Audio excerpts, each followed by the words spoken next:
Ready to go.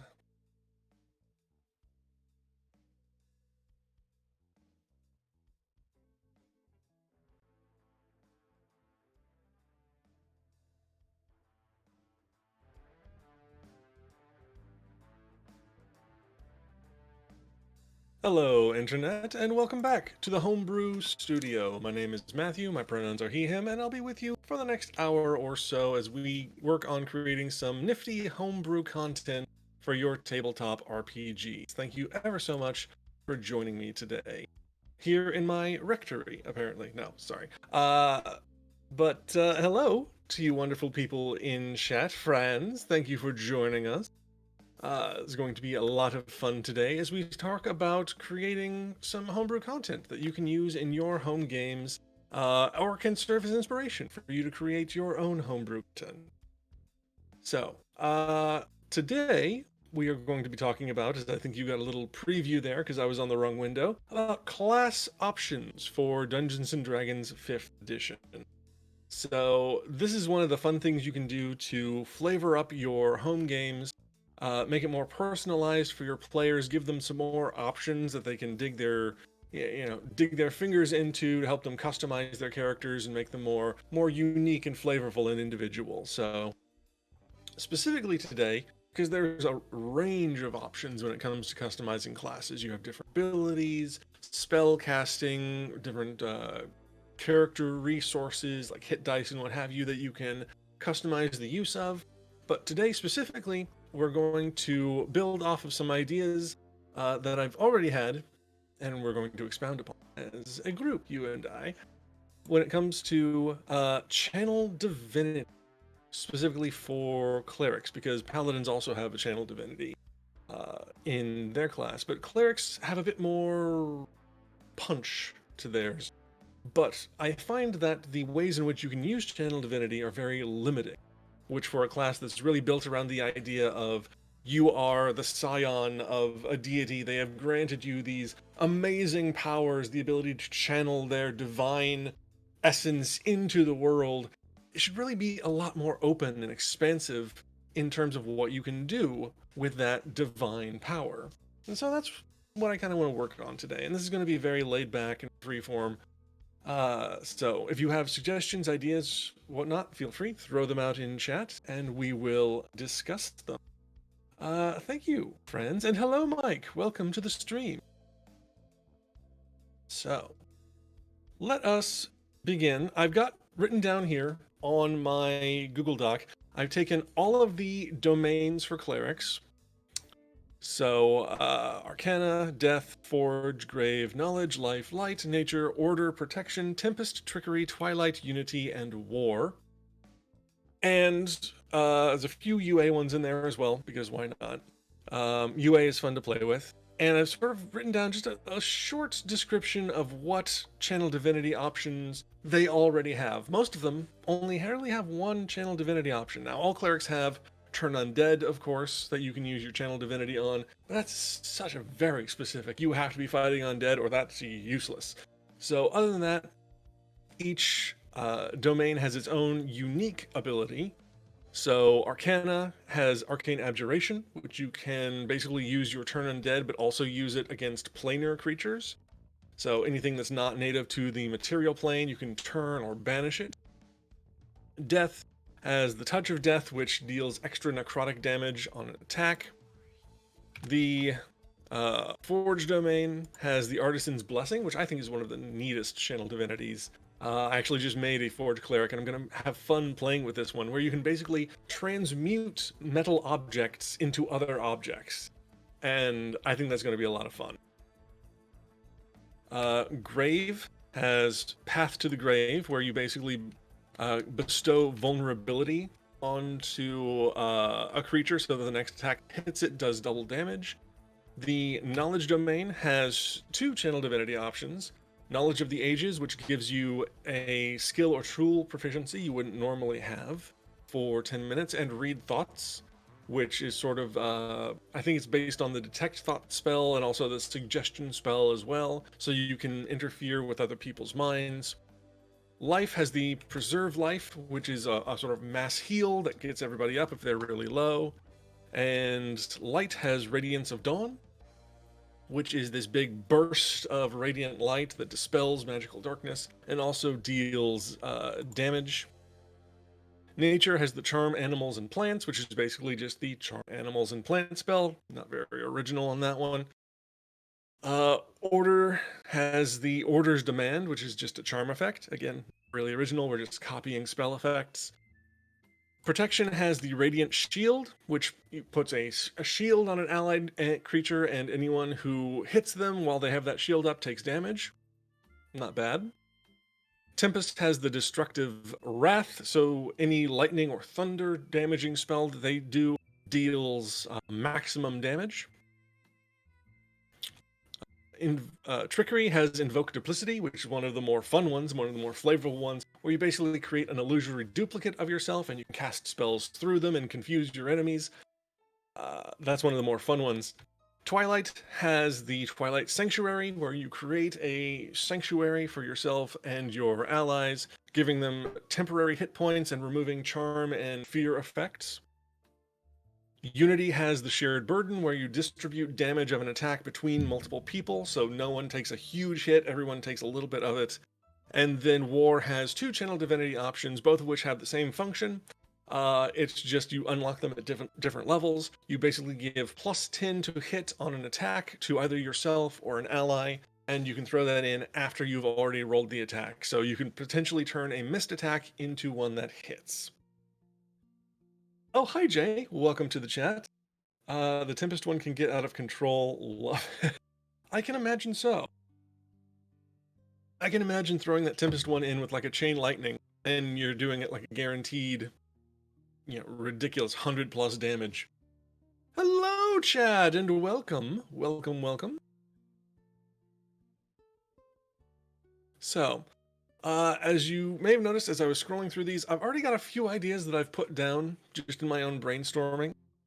For Arcana, I had this idea of... So the Arcana domain is all about magic, spell casting, and being able to sort of manipulate the essence of spell casting. You are in service to a deity of magic. In certain world lores in the D&D universe, it's the deity of magic who is responsible for overseeing the workings of magic and making sure that everything goes the way it's supposed to. So that god has the ability to manipulate those elements of magic to somewhat. So I thought, okay, what about a Channel Divinity option that lets you tweak with spellcasting a little bit? And since spellcasting has really three components, verbal, somatic, and material, what if we were able to just remove one of those and say, okay, you use your Channel Divinity and you can cast your spells without needing a material component? I think that's kind of neat. Material components can be trickier to get a hold of, depending on your GM. Some people are just very hand-wavy about that and say, yeah, if you have the gold, you can get it, doesn't matter. Others are more picky about it, but I think this is a neat idea that, as I put in here, the next spell you cast within 1 minute that normally requires a material component and instead be cast without that material component, so long as it costs no more than 100 times your cleric level in gold pieces. So the higher your cleric level, the more powerful the Channel Divinity becomes, which is something else I like to work in to these sort of things. That higher level you are, the more powerful they become, because a lot of abilities in D&D 5e are static. No matter what level you are, when you use it, it's going to do the exact same thing at level 1 as it does at level 20. And scaling is nice.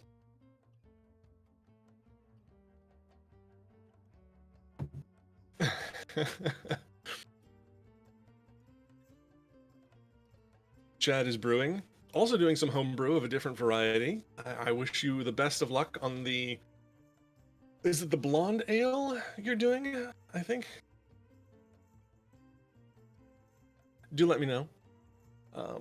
The Forge domain, I also had an idea of the Forge it's usually used for creation of something like arms or armor, but you can flip that and do a Channel Divinity for to weaken armor instead. And so I had this idea of a sundering ability. When you hit a creature with your melee attack, You expend your Channel Divinity and sunder their armor. So until the end of your next turn, their AC is reduced by an amount equal to your Wisdom modifier. And again, this is another one that is going to scale up as you're gaining levels, as you're increasing your Wisdom modifier, assuming you're not an incredibly lucky SOB who rolls an 18 on their character generation. But generally speaking, your Wisdom modifier is going to go up as you increase levels, so the benefit of this ability is also going to go up as you increase in levels. But the creature's AC cannot be reduced below 10, because 10 is sort of the baseline average. Everyone has an AC of 10, unless they just have a really incredibly bad dex. So.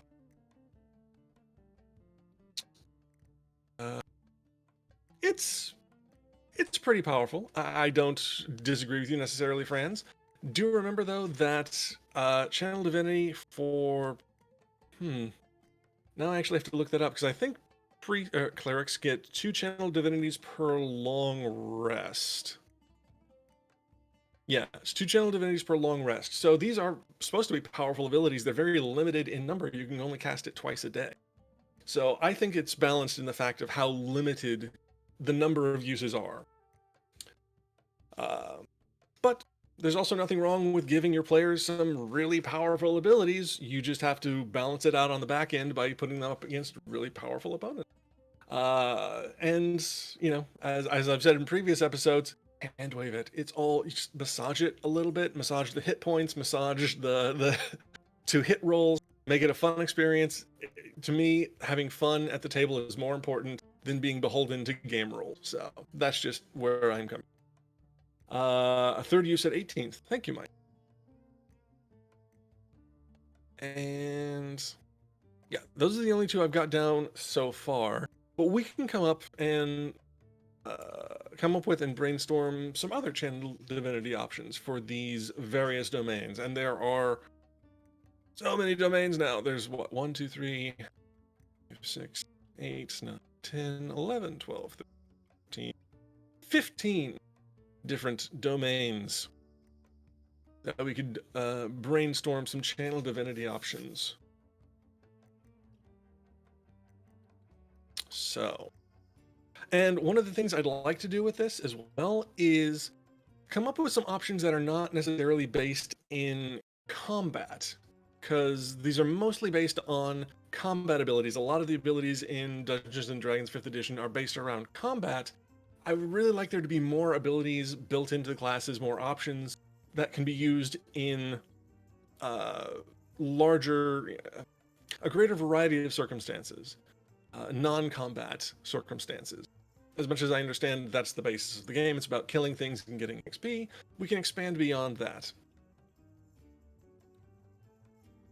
So, it's one of the reasons why I like the Forge domains, Channel Divinity, so much, is because that's not really...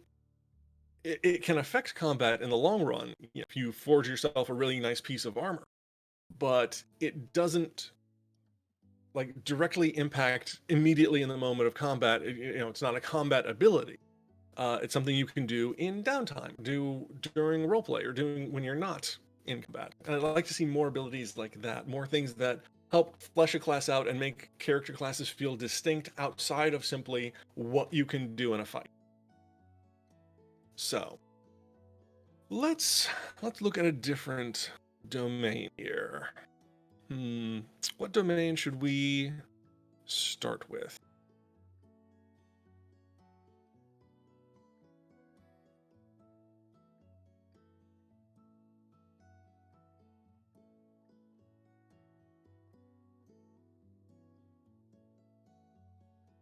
Excuse me.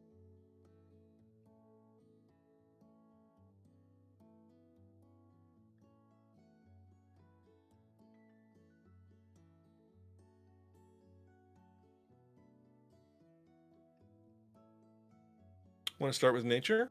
Okay. So, nature, this is actually a good one to start with, because nature just has charm plants and animals, which charm plants, charm animal, I don't know if there is a charm plant. There's definitely a charm animal spell. And speak with plants, speak with animals. these are spells that just sort of exist in the game, and all you're really doing is giving nature clerics the ability to use those spells. Not very unique. What's something more unique that we could do for a nature cleric? Well, I kind of like the idea that, excuse me, nature clerics are someone that you would call in to like bless a field, right? Or bless crops to make sure that your harvest is plentiful. You know, they pray over the land and bring the blessing of the nature deity down upon you. A wild shape type ability, I want to avoid basically just giving them other classes abilities. Because again, that's more borrowing, and it's also muddying things, so that if Wild Shape is a very unique ability for druids. If you start giving that ability to other classes, then it makes druids less special. So I want to try and avoid doing that. Um, but we could do something like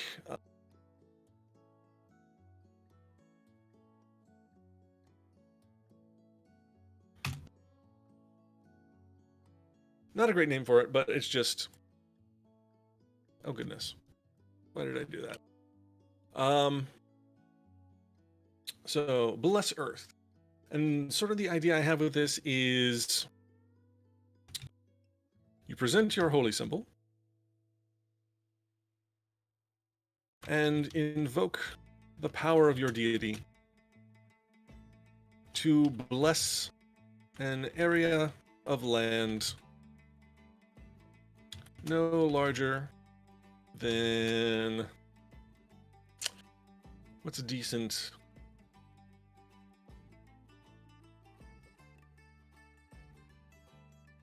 not here, 100 feet. Actually, let's make this scaling as well. So no larger than,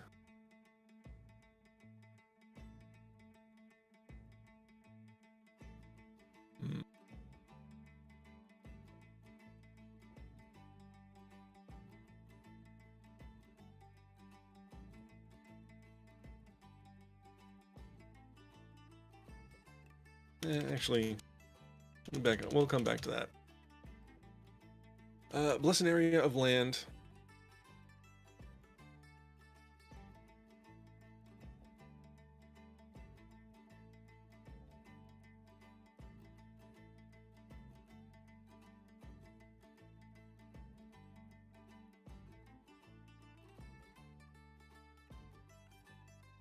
This is bad wording and something I would want to go back to and change later, but just because, sort of on the spot. Bless an area of land to provide fertile crops and resist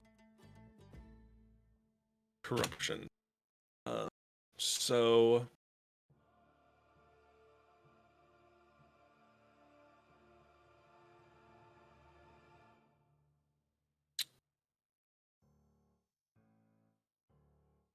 say that, let's see.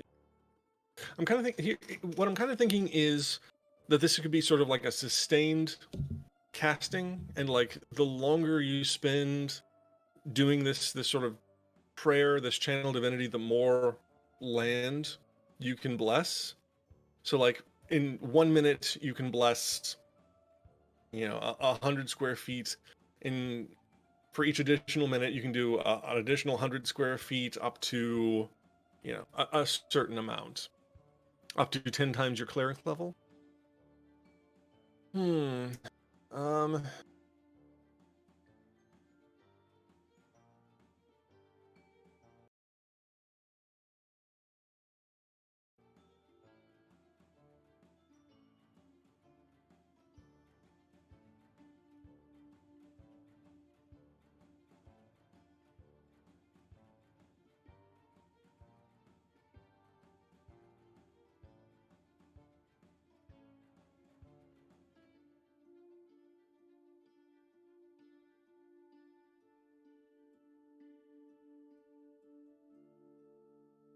mhm.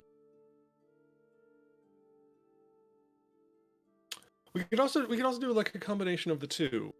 Um, so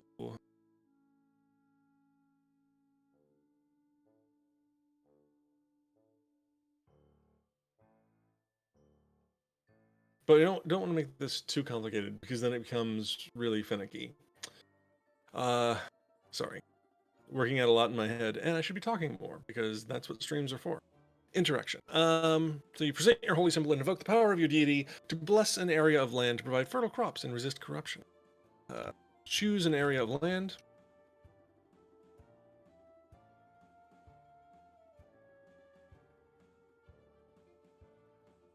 No greater than...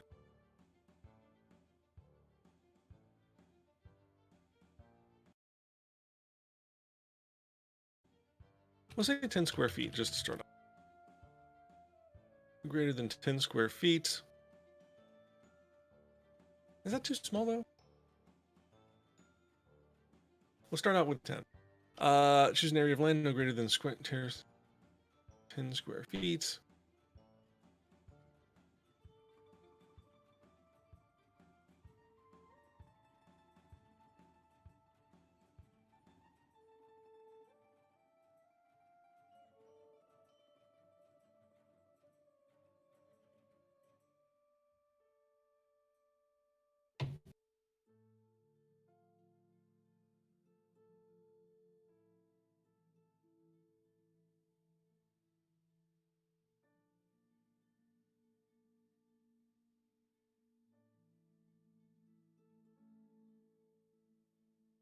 You have to remember the difference between affected and affected. I think it's affected. But oh, what's the thing? There's an actual mechanic in D&D 5e. There's like hollow and desecrate. Crap! Now I'm gonna have to look it up.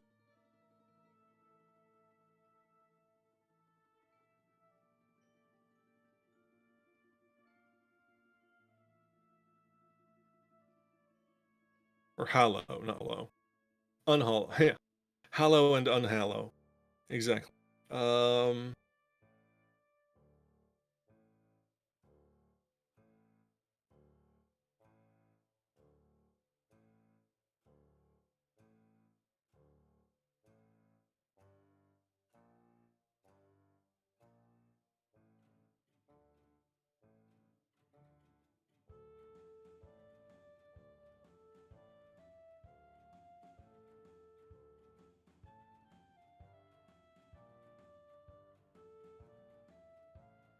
I don't. I know what I'm thinking, but I don't know the exact term for it in game, and that's incredibly frustrating. 'Cause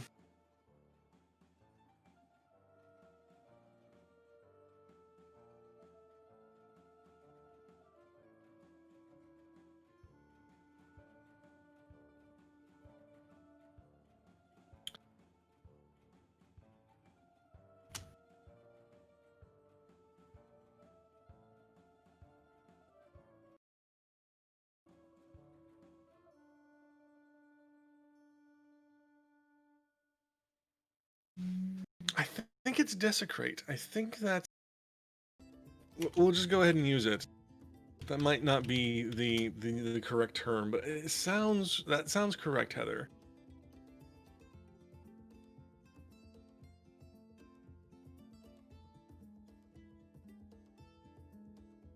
1 year? 1 year is too much for a channel. Um,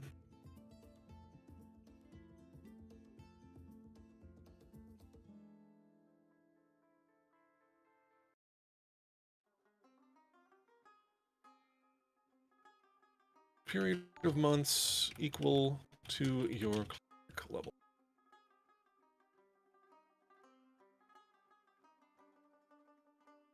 Each additional minute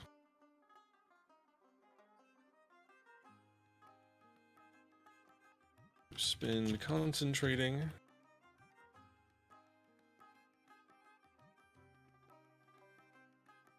can bless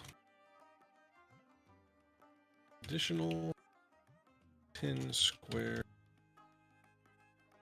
feet of land up to 10. So that's a very rough outline of the kind of idea that I was wanting to put down. It's not great, it's not perfect, but it's a starting spot at least.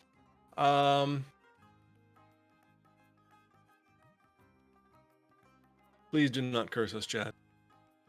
So if that's a good one for nature. Any other ideas you guys might have from chat? Other things that nature might do, or a different domain we can hop to and come up with some channel divinity ideas for. Let's see, what else would nature do? What else would the power of a nature deity brought to Earth allow one to manifest or to, excuse me, to do, to bless, to create, to alter? Good foraging ability.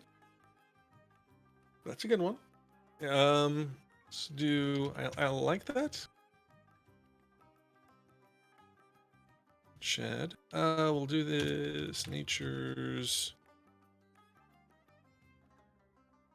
Call this nature's favor.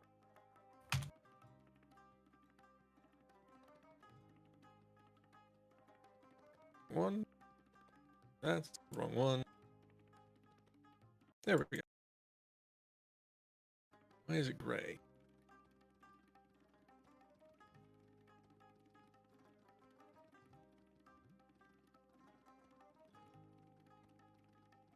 Sorry, my document was not properly formatted before we began.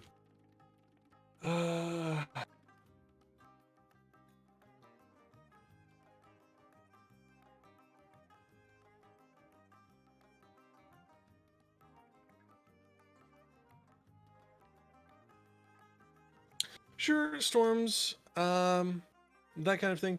Again, there are spells that already do that. There are spells like control weather and call lightning that do that kind of thing. So we could expand further upon that idea, but I want to stay away from just basically just giving you the ability to cast a spell using your channel divinity. And storms would be Tempest Cleric. You're right, Jay. Good point. But nature's favor, building off of Chad's idea, I quite like the idea. Present your holy symbol.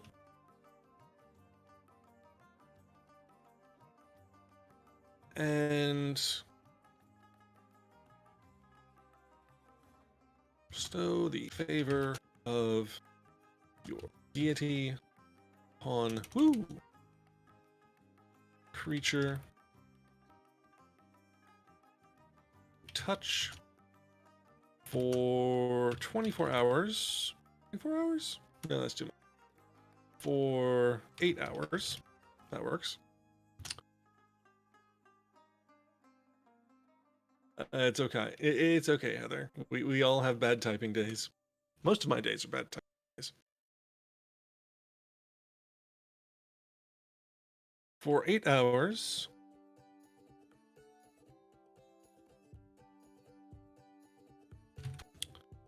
They can move through natural difficult terrain if it were normal terrain.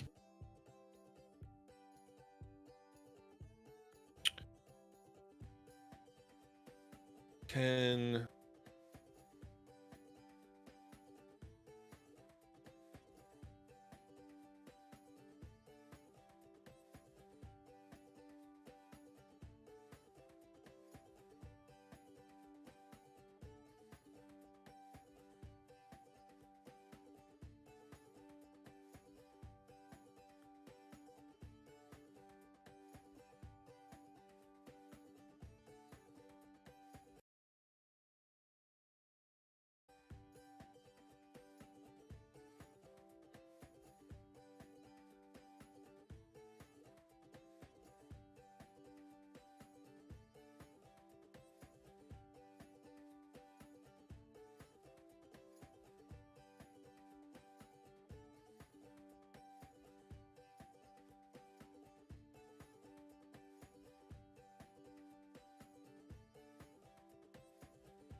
So, you can move through natural difficult terrain as if it were normal terrain, gather twice as much food from foraging as normal, and beasts will not attack them unless harmed. So, you can basically just walk through nature without really having to worry about anything.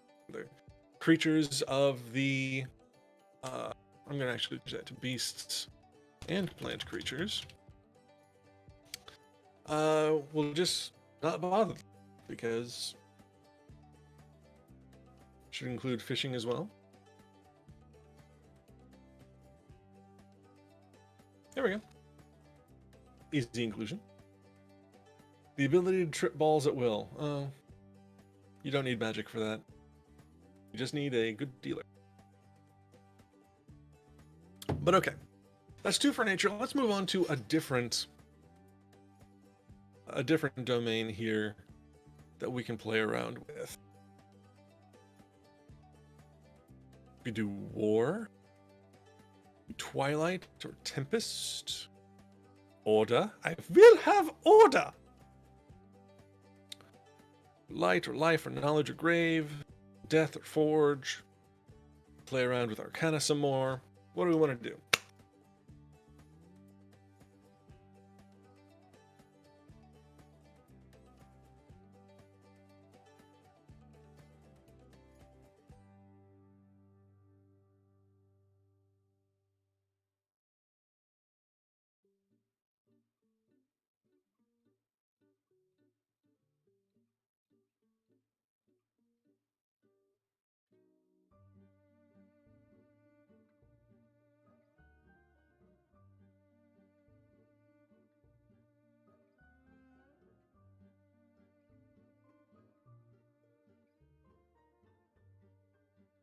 Grave domain. Grave domain is a good one.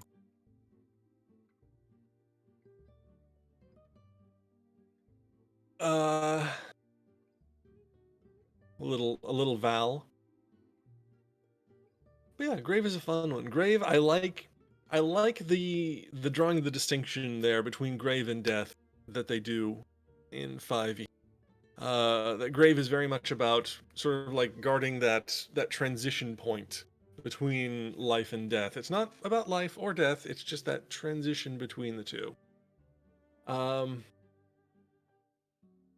Light clerics should have at least one battle ability, but can't think of one off the top of my head. That is true. Or one non-battle ability. Yes, very true. I'm all about giving classes non-battle abilities, things that they can do just for flavor, that they can do in sort of everyday walks of life. I kind of like the idea of this being sort of the flavor of your domain, that if a cleric of a particular domain comes wandering through your village, there's very specific things that they could do to just, blessing upon you, and do these good things for you that have nothing to do with combat, nothing to do with dealing damage or healing or anything like that. It's just, here you go, little blessing of my deity, and now your day is better. Light, yes, light is a cantrip. Everyone can do it. You're not special. That was mean. I'm sorry.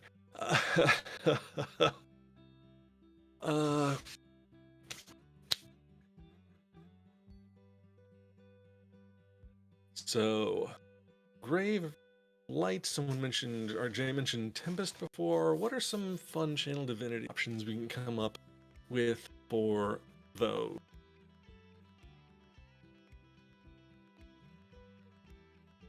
Oh, kind of like that one, Mike. Temporarily turn yourself into undead. That would definitely, I think, fall under the death domain, because the grave domain is very anti-undead. They are an abomination to the order of life and death. I'm sorry, what, Tessa? I might have missed that detail in an episode, or that just was unknown about Piper until now. Deadly Nightshade 666. Thank you for the raid. Welcome to the Homebrew studio. We are here working on some homebrew content for Dungeons & Dragons 5th edition, brainstorming some different channel divinity options for our fine cleric friends.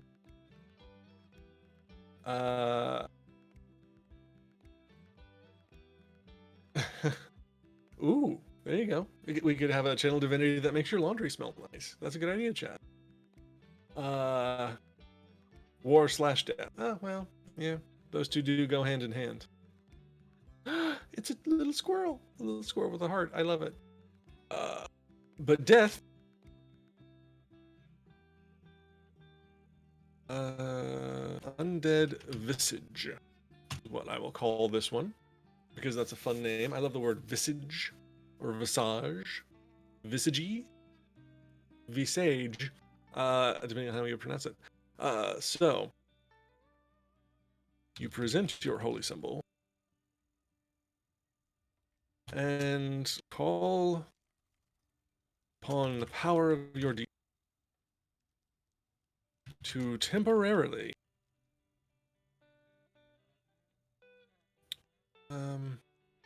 this in a cool and epic sort of way, temporarily cast off the bindings of mortality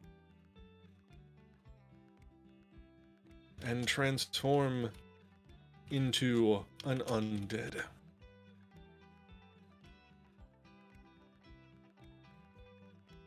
For a number of minutes.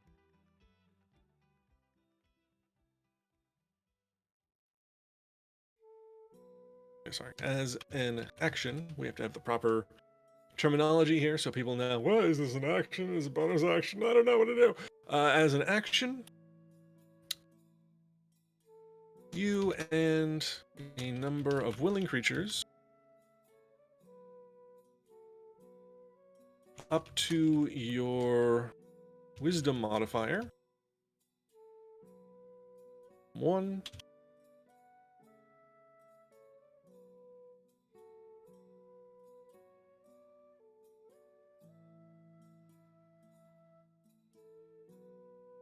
Become undead for a number of minutes up to your cleric level. Anonymous Gifter, thank you for donating those 3 subs. That's awesome.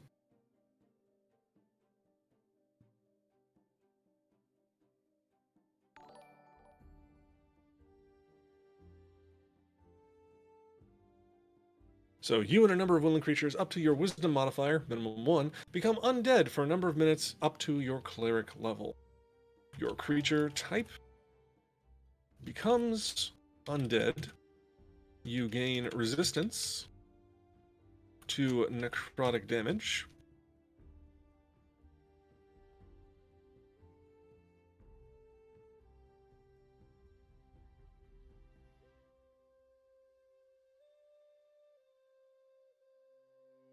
And other undead creatures will not be hostile toward you unless attacked.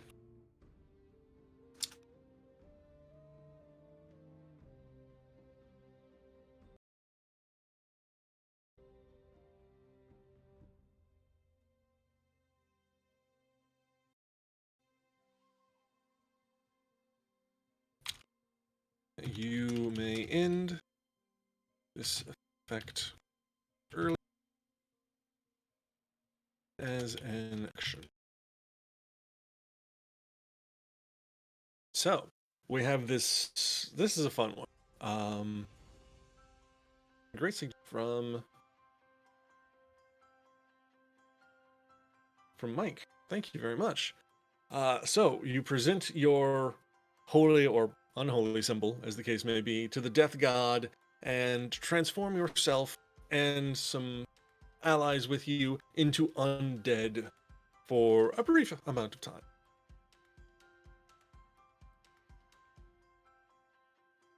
It's nice. It's the Shaun of the Dead ability. You just blend in with the zombies temporarily. That's a good one. Okay, so we also had light, Tempest were mentioned. What would be a good channel divinity option for our light domain?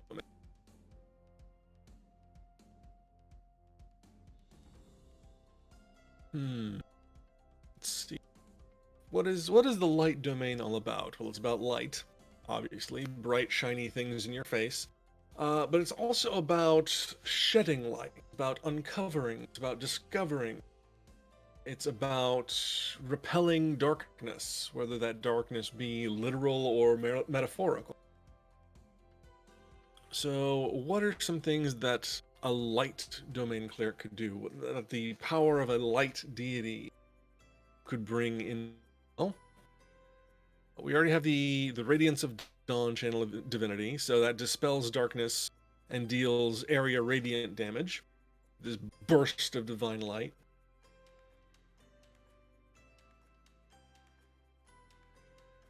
Um,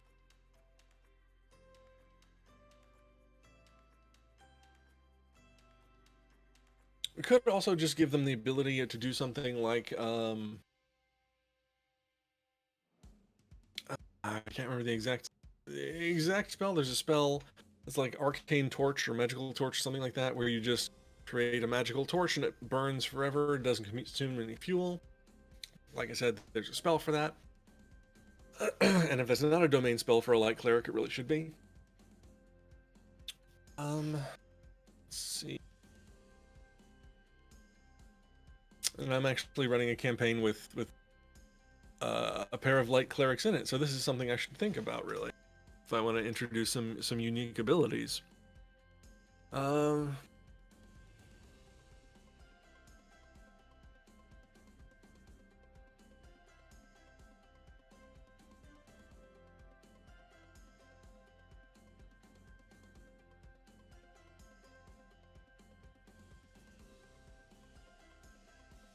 yeah,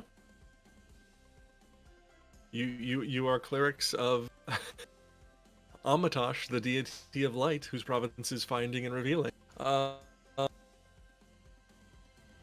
Finnick's life. Yeah. Riza, rather. Uh, Wildfire spirit, maybe a light spirit? It's an interesting idea. Um, okay. If we build about yes, your fictional son is the other one, Franz. Yes. Um, so if we build upon the that idea of this is going to be a summoning ability, so we summon a celestial creature. So, what would we call this? Summon. Ooh, what would we call this? Summon.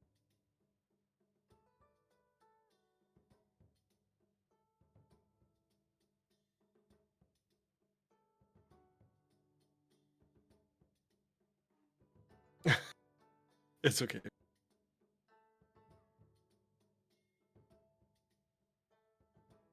I'm trying to think of a good name for this. Thinking like candle, lantern, lamp, phosphorus, light sprite. I kind of like that, actually.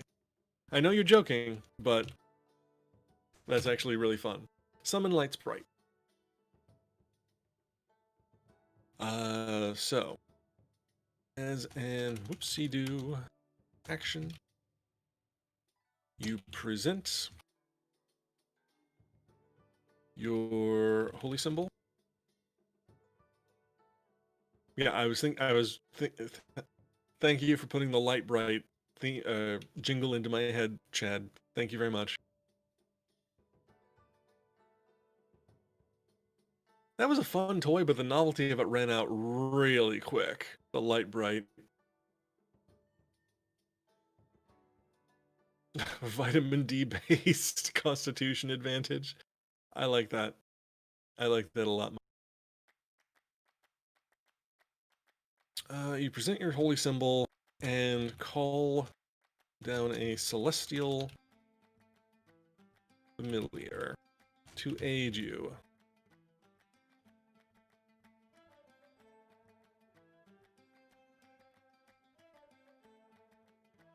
The familiar has... Oh, let's see here. We just want to make it basically a familiar.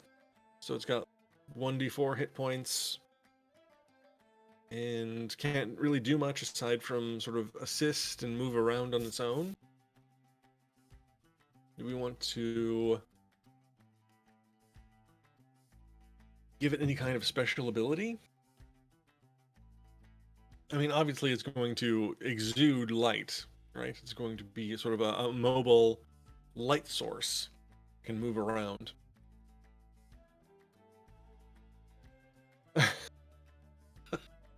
That's Chad. Oh, Chad saying he played in a game with a cleric of Lathander, sun god. Whenever she cast a ritual, she would sing "The sun will come out tomorrow" from me. That's wonderful. I don't know about healing, Chad, Chad? I don't know about healing, friends, because remember, this isn't a life domain ability, it's a light domain ability.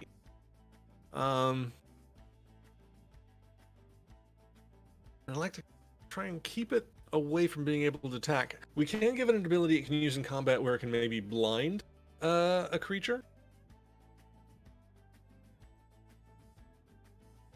Use me.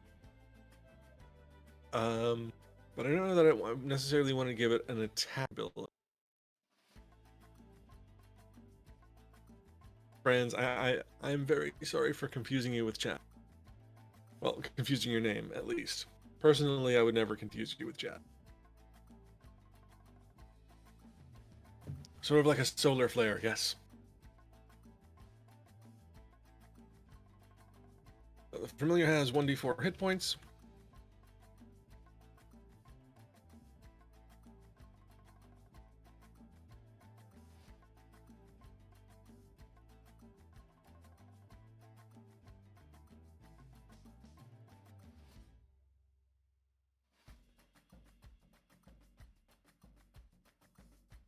Casts bright light in a 20-foot radius, and dim light for an additional 20 feet.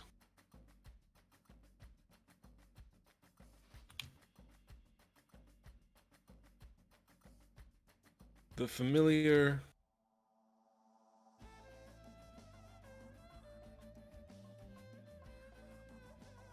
is a fly speed of, we'll say 30 feet, and can hover.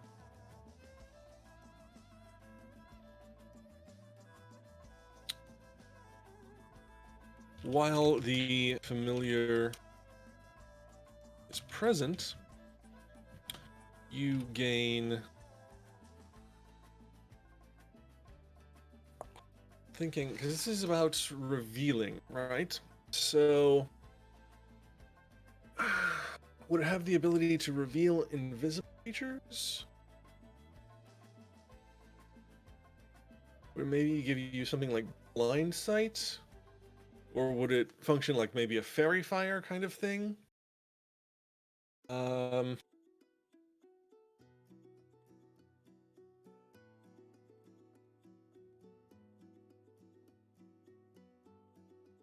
The DM must name it and give it a voice, of course. Or have a bell, and it'd be like Tinkerbell. Just anytime it talks, you just ring the chime. uh,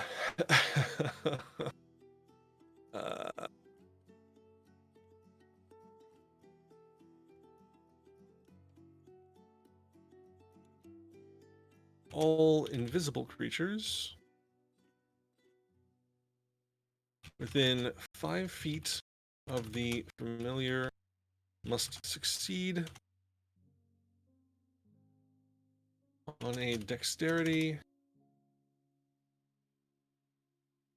saving throw or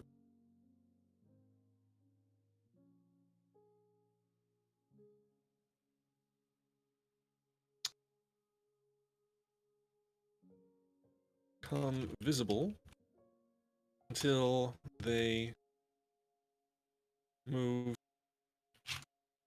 further than... This is really clunky wording. Apologize.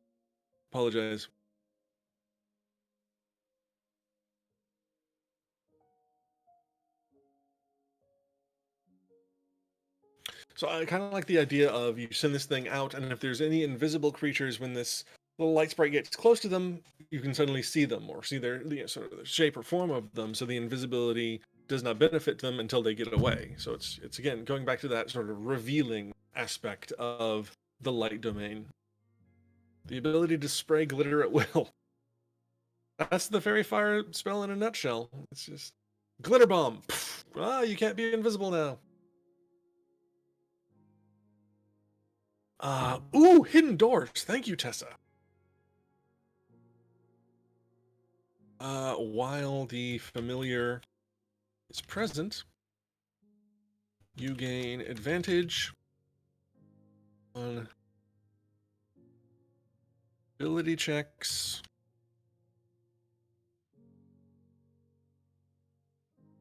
made to find traps or hidden doors.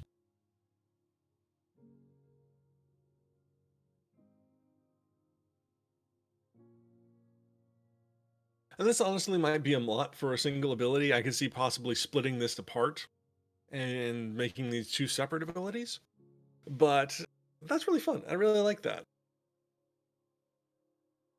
No, Chad, that's not a channel divinity, that's a wild magic effect. Glitter just from every orifice. But we are getting close to the 5 o'clock hour. So let me quickly say a couple of quick things. Thank you so much, everyone, for joining me today. It's been a lot of fun. You've come up with some really great ideas. Secondly, thank you so much to our network partners and sponsors.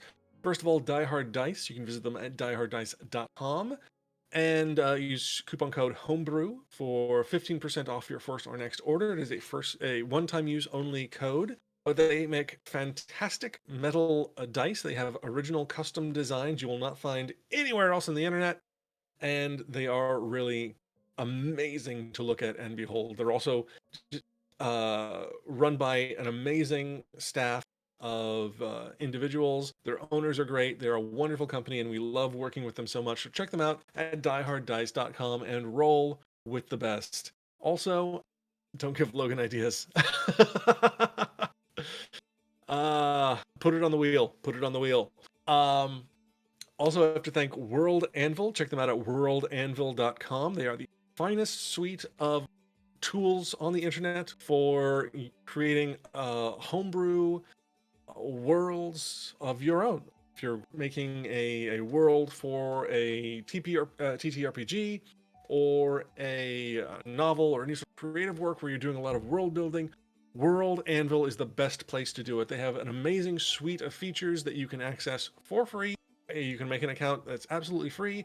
And if you decide to upgrade to become a paid user of their services, you unlock a bunch of extra bonus features that are really fun to play around with. I can tell you from personal experience. So it's well worth it to subscribe and support them monetarily as well.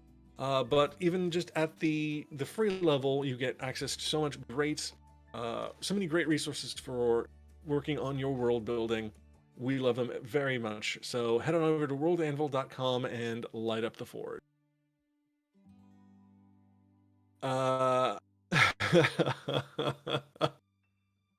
Yes, welcome to the chat, Logan. Just glitter from every orifice. Have fun. And thank Chad. So, we're going to quickly wrap up. I'm going to quickly check to see if Plot Hunters is going to be on tonight, because I said last week that they were, and then they weren't. So hopefully they're streaming tonight.